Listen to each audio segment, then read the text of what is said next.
Hello and welcome to another episode of the JRE Review. Today I'm reviewing a conversation Joe had on podcast 1248 with Bill Ottman.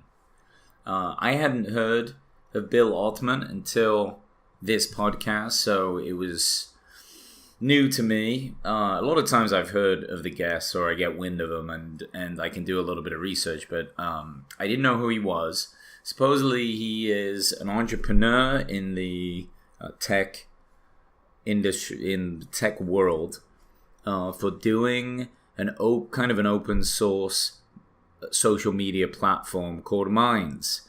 And even though he was banned from the Google Play Store, it's a lot of people use it. It's nothing like Facebook or Twitter or anything, but it's set up in a kind of different way, and he gets into it in the podcast. But anyway, let's start the review.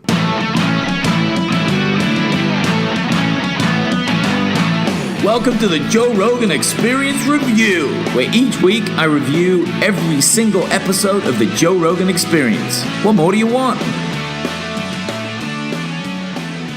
Firstly, Joe describes this guy as kind of looking like a computer hacker.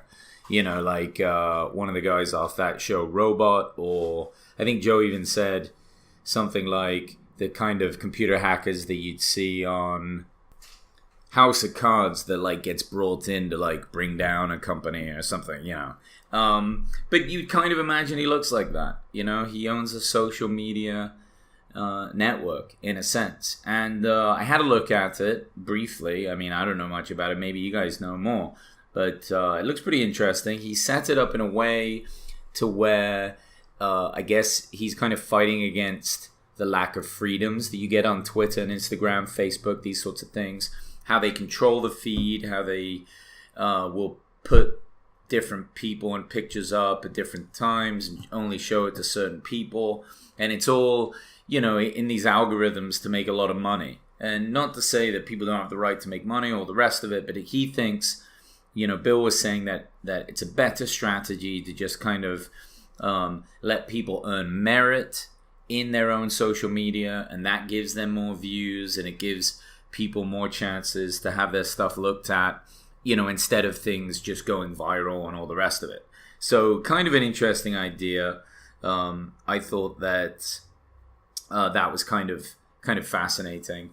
He also said that some sort of imposter contacted him and pretended to be Joey Diaz for some reason. I don't know why. And Joe found that quite funny, but also said, you know, there's people out there doing weird things.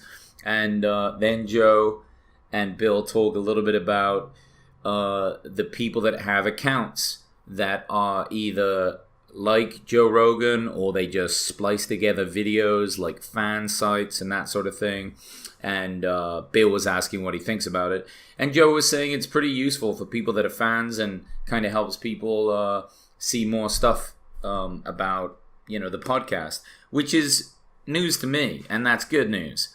Because basically what I'm doing with this podcast, reviewing his stuff, it helps fans of his show understand a little bit more maybe about the guest and about what went on in the podcast, and just creates a bit of a dialogue. And it's nice to know that he's open to that. And yeah, like I said, that's fairly good for me, so that's good. I'll keep working hard. Bill is very concerned about online companies spying on people. You know, what does it mean to have the companies spy on you? How bad it is? How bad is it? And how do you feel about it? It's not good. I don't like it. It's definitely an invasion of privacy, and it's one of those things you're just not aware of. You know, you do sign that terms of agreement, but nobody's reading that. Nobody knows what the hell that really says. So there you are, agreeing to these things, and now they know a lot of the shit that you do. Your habits, what direction you're heading in when you're, you know, possibly even making decisions, and they're preempting what decisions you're making based off what decisions other people have made based on the things that they've been looking at or the kind of patterns that you have for searching.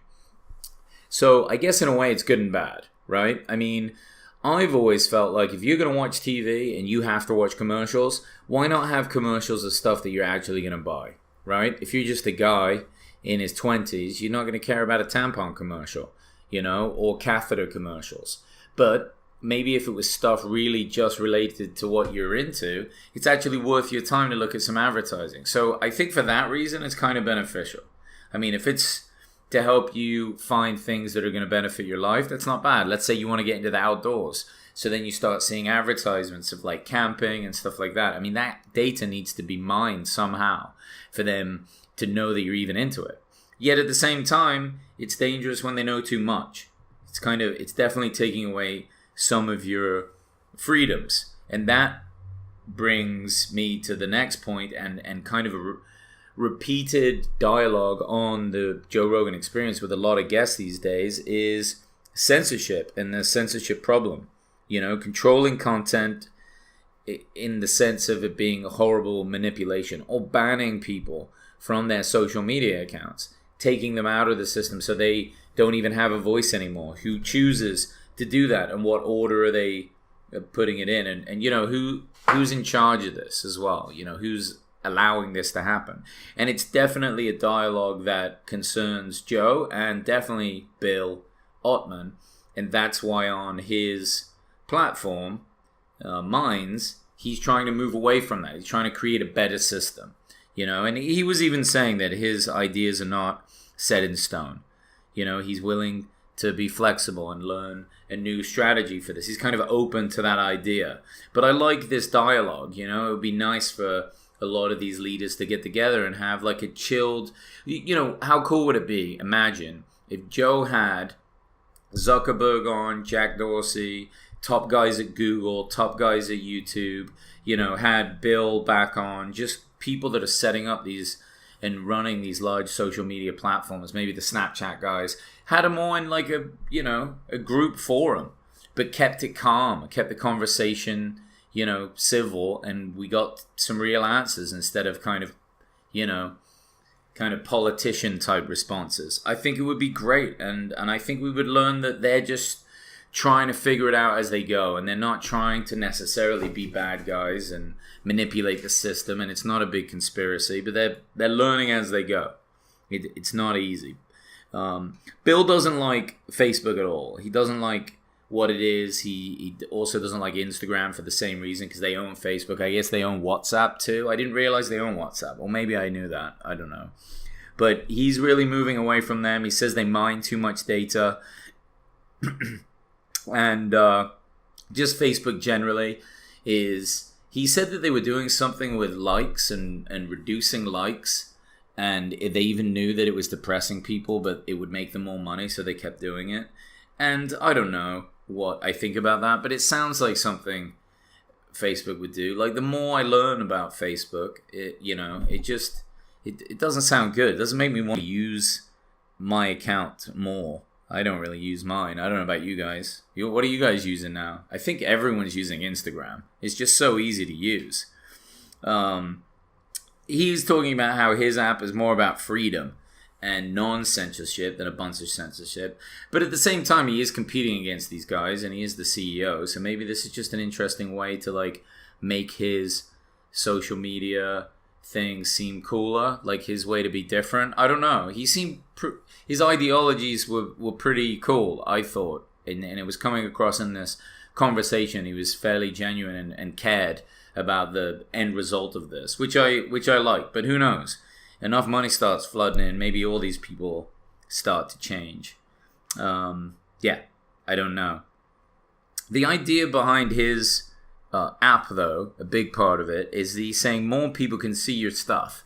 So whereas he gave the example that you could have a Twitter account for a long time, and if nothing goes viral, maybe nobody ever kind of latches on to where your information is. But through his site, you can like build credits that allow you more exposure, and that gives people an opportunity to see what you're discussing. And if it's good enough, you'll get some attention that way. So I guess the Twitter and Instagram, the other ones, have these algorithms that don't always put you in a good position for being seen. It's kind of unfairly chosen. And he's saying that his social media kind of leaves it open a little bit better. I don't know. I don't use a ton of social media anyway, but I am kind of curious to use Minds for a little bit and see how it goes. I mean, you know, Joe gave him a platform to speak, and I quite liked what he was saying, so it's worth kind of delving in and seeing what there is. I mean, you often find really good things on Rogan's podcast. So it's a good way to try some things out. They talk a little bit about disconnecting as well, and this is good for anybody. Kind of, Bill says that he puts his phone down and he has strict lines that must be held. And Joe agreed. Like, you know, there are times when you are just not online, you are not checking social media, you are not looking at these things. And in the same aspect, Joe was saying that he gives himself a day a week where he does nothing but chills. Nothing. You know, because he's like redlining 6 days a week, as he describes it, and he gives himself a whole day off. And I really like the idea of that. I mean, I think a lot of times we give ourselves too much time off that we haven't earned, and it doesn't make us feel good. But if you're really running hard, and some very successful people are, you've got to chill. You've got to give yourself time to chill. And sometimes people don't even know how to. So there's good and bad. You can be too motivated and definitely not motivated enough. But I like this conversation, and I liked what Bill had to say. It was really good. So make sure you guys check it out. And thanks a lot for downloading. Appreciate it. Peace.